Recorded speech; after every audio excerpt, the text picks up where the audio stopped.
What's going on, YouTube? So in this video, we are going to be doing something a little bit different.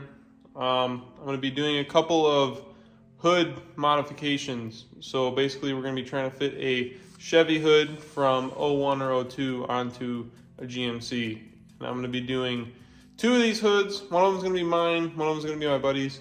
My buddy's is kind of the test subject of the matter. Haven't really done this yet, so it's going to be a perfect way to kind of figure out what we're doing first, because his hood's not as nice as mine, so I kind of want to make mine as perfect as possible. So we're going to kind of learn on his, and then after that I'll do mine, and it's going to be pretty sweet. So obviously, since I have a GMC, or I guess technically it's a Chevy, but it's got a GMC front end, the hood's not going to work directly. So what we're going to have to do is notch the headlight, I guess a little bit of the headlight section of the hood.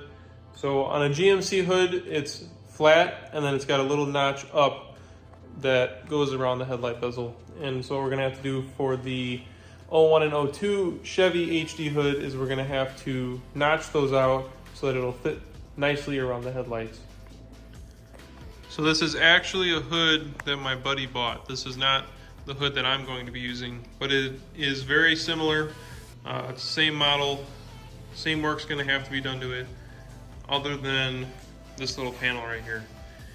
I know what you're thinking, like, what in the hell is that?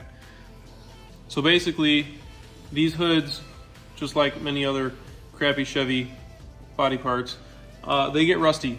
So there's a little rust hole here.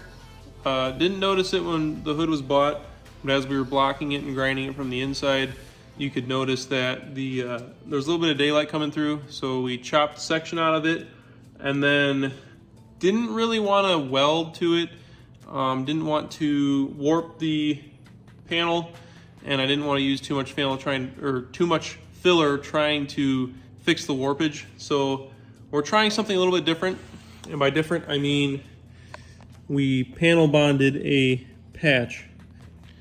So we kind of just cut a square out, schmooied it on the back of the square, took some self-tappers and blasted it through the hood, and then let it sit for, I think it was about 5 hours, 5 to 6 hours is what the panel bond said to let sit. And I mean, it's hard, like this is not coming off. So basically all we got to do is fill it in. Rule of thumb for Bondo is you don't want a 1/4 inch thick. This is nowhere near a 1/4 inch, so we will be perfectly fine with that. The only thing is I got to figure out a way to patch these holes so that they are sealed from the bottom, because I don't want any moisture coming in through the bottom. But as for the notching of the headlights, this is kind of a tedious process. It takes a lot of trial and error and a lot of little template making and making sure it all fits right. But this lip is factory. So this lip will run from the outer shell of the hood and curl over to the inner, and it'll keep the two pieces together. What you have to do in order to achieve the headlight notch is you got to cut this lip out around here. And so basically that leaves you with two panels which are separated. So what we had to do was chop this, or chop a line here to relieve a little bit of stress between this portion of the panel and that portion of the panel, because there will be a gap about, I don't know, that big right there. And then we hit it in with a body hammer, and then basically filled between these two seams, we filled it with panel bond and then clamped it together. One thing that I have kind of seen is people will tack it, and the reason I don't really want to tack it is because I'd like to fill over it, because if you're tacking stuff, it's going to leave kind of a jagged edge, and it's not really going to look very well or very good. But if you tack it, that means you got to fill it, and if you fill it, that means that behind your filler has to be like moisture free, because if there's moisture coming through the back, I've said it a million times, it's going to bubble up, and all your work is just going to go down the toilet.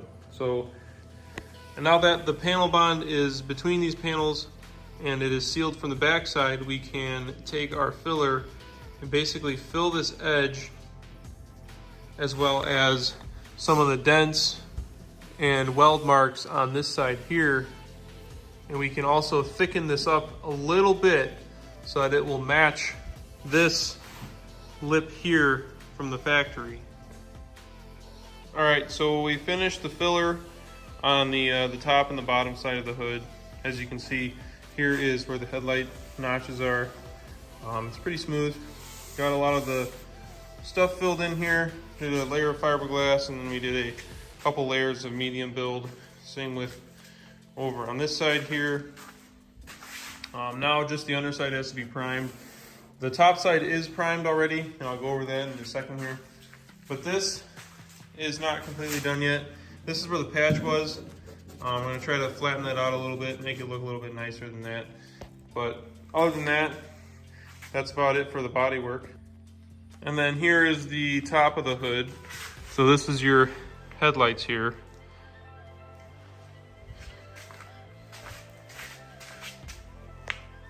And we also got most of the dents worked out as well. As you can see, there's a little bit of a high spot right here. We're still gonna have to work on that a little bit, but there is no sight of a patch panel anywhere.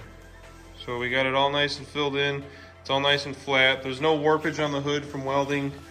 So I feel like this paint job is gonna turn out pretty good. All right, so that's gonna be it for this video. I'm gonna make a part 2 just to basically show the finished product when it's all done. But this is a post video to me painting the cab. Yes, I said it, the cab is done, as you can see. You will see that in another video. I still gotta take a few more clips of it before I make that video. But I also have all the chassis parts done. So the chassis rolls now, and I will go over that as well in another video. And I also dropped the transmission off to get built for the truck, and the motor is finally getting some attention. So I'm gonna go over a bunch of parts that I have, go over the fuel and air setup that I'm gonna be doing, and I think the only thing that I have to get done before the block gets assembled, or before the motor gets assembled, is the block has to be cleaned, checked, and honed, and then all the bearing surfaces have to be checked and whatnot. And then I also have to buy the gaskets and the bearing kit, and then the rings as well for the pistons. But for now, I'm gonna leave you at this, and I'll catch you guys in the next one.